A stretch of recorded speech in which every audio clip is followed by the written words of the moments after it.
There's a plane that doesn't exist yet. It has never flown. It has never been certified. Boeing hasn't even officially agreed to build it. And yet, one of the most powerful airlines in the world has already bet its future on it. That airline is Emirates. And if this aircraft never gets built, their entire business model starts to fall apart.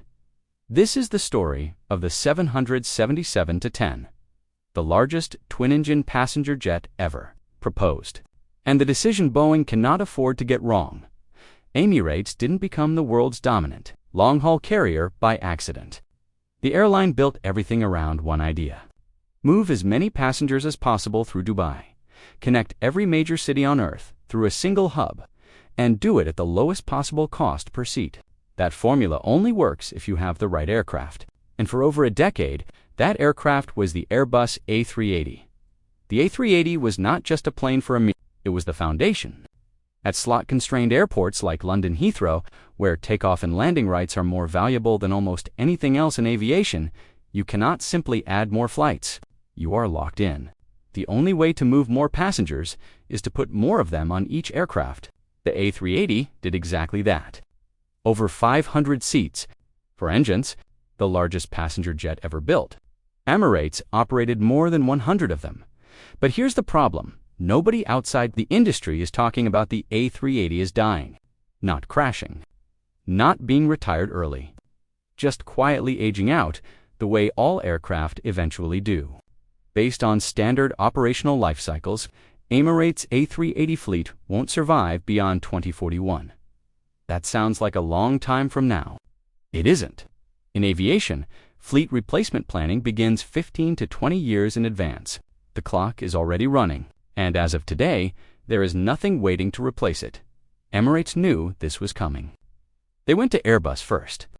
The logical ask was simple: build an A380neo, take the existing airframe, fit it with modern engines, update the systems, and give Emirates another 20 years of high-capacity operations. Airbus said no. Not maybe, not someday. No. The A380 program is permanently closed. The production line is gone. The supplier contracts are dissolved. It is over. Emirates tried again.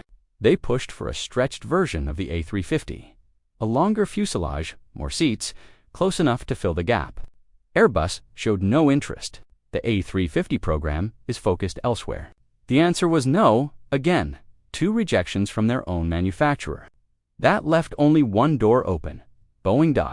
And this is where the story starts to get uncomfortable. Boeing is not in a strong position right now. That's not an opinion. It's a financial and operational reality. The 777-9, Boeing's flagship widebody, was supposed to enter service years ago. It is now more than 6 years behind its original schedule. It still hasn't received certification from the FAA. The 737 MAX program is operating under production caps after a series of safety crises. The 787 Dreamliner went through years of quality control problems that forced Boeing to halt deliveries entirely. The company has accumulated significant debt, and the FAA, following multiple high-profile failures, is watching Boeing more closely than at any point in the last 2 decades. This is the company Emirates is asking to build something that has never been built before. The 777-10, a stretched version of the already delayed 777-9. Add roughly 16 feet to the fuselage. Push total length to approximately 268 feet, longer than an American football field. Seat somewhere between 450 and 470 passengers in a 2-class layout. Create the largest twin-engine passenger jet in the history of commercial aviation. On paper, the idea makes sense. Twin-engine aircraft are cheaper to operate than 4-engine jets. Less maintenance, lower fuel burn, simpler crew training, better compatibility with airport gates. The 777-10 could theoretically deliver a 380 level capacity with 787 level operational economics. That is an extraordinary proposition. But there is a problem Boeing's own engineers haven't fully solved yet, and it's not the one most people assume. When you stretch an aircraft, the obvious concern is structural. Longer fuselage means more weight. More weight means you need to reanalyze everything: wing loading, landing gear, stress, fuel capacity. Boeing has done this before. They have the tools. The electronic tail skid protection system already handles the tail strike risk that comes with longer fuselage geometry. That problem is manageable. The problem that keeps engineers up at night is different. It's quieter, and it involves a scenario that happens rarely but must be planned for with absolute precision. One engine fails at the worst possible moment. During takeoff, at the exact point where the aircraft is committed to continue and cannot stop on the remaining runway for a four-engine aircraft, losing one engine during takeoff is serious but survivable with performance margins built in. You have 3 engines still running. For a twin-engine aircraft carrying 470 passengers, the math changes completely. You have one engine. You must maintain directional control with massive asymmetric thrust pulling you sideways. You must achieve the minimum required climb rate. You must complete the takeoff within certified distance parameters. All of this at a weight and scale that no twin-engine jet has ever been required to demonstrate before. Justin Hale, Boeing's customer leader for the 777X program, identified this as the primary technical concern, not the fuselage extension, not the tail geometry, the one engine and operative takeoff. Performance at this unprecedented size, regulators don't approve aircraft on optimism. They approve them on data. And that data doesn't exist yet because this aircraft has never been built. This is the question Boeing's feasibility study is trying to answer. And it only matters because of what happened in Dubai in November 2025. At the Dubai Air Show, Emirates announced an order for 65 additional 777-9 aircraft. The deal was valued at approximately $38 billion at list prices. It was one of the largest single aircraft orders in Boeing's history. The headlines focused on the number 65 jets, $38 billion, Boeing's biggest customer, reaffirming its commitment. But buried inside that announcement was something far more significant than the headline order. Emirates had formally agreed to participate in Boeing's feasibility study for the 777-10. The airline secured contractual options in the program, meaning if Boeing launches the aircraft, Emirates has the right to convert those options into firm orders. Emirates chairman Sheikh Ahmed bin Zayed Al Maktoum didn't speak carefully or diplomatically about it. He said Emirates fully supports the study. He said the airline is very keen to purchase the aircraft if it is developed. That phrase, if it is developed, is doing a lot of work.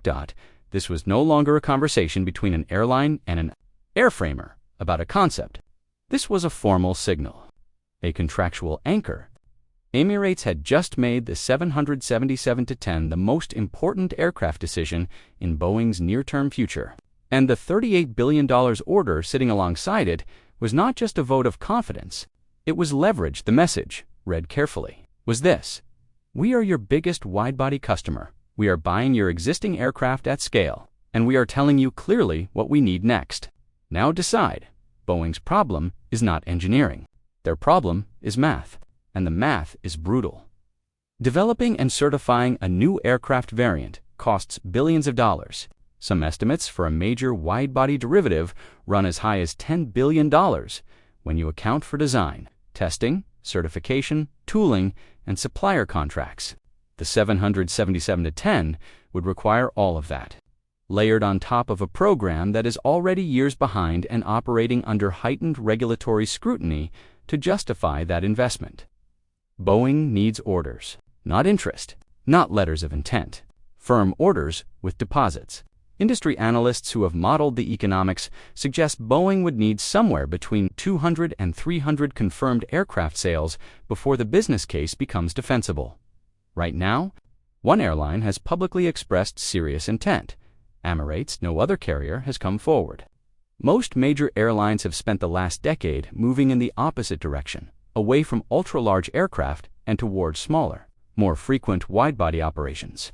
The 787 and A350 became the preferred tools of the industry precisely because they offer flexibility that very large jets cannot. More routes, more frequency, less exposure to any single market softening. Emirates is the exception, not the rule. Their hub model at Dubai International is uniquely dependent on slot efficiency and mass passenger movement. What works for Emirates does not necessarily work for Lufthansa or Singapore Airlines or Delta. And Boeing knows this. So the question is not whether Boeing can build the 777-10. They can. The question is whether they can afford to build it for an audience of one, and whether or not building it costs them more than building it does. Here is what makes this decision genuinely difficult, and what nobody can answer yet. If Boeing declines to launch the 777-10, Emirates will eventually need to find another solution. There isn't a perfect one available. The A350 in its current form doesn't match A380 capacity. No other manufacturer is proposing something at this scale. But airlines are creative when they are forced to be. They order more aircraft. They compress schedules. They reconfigure cabins. They find work. Emirates would not collapse. They would adapt. And in adapting, they might shift future wide-body spending toward Airbus in ways that would take years to fully materialize, but would be very difficult for Boeing to recover from.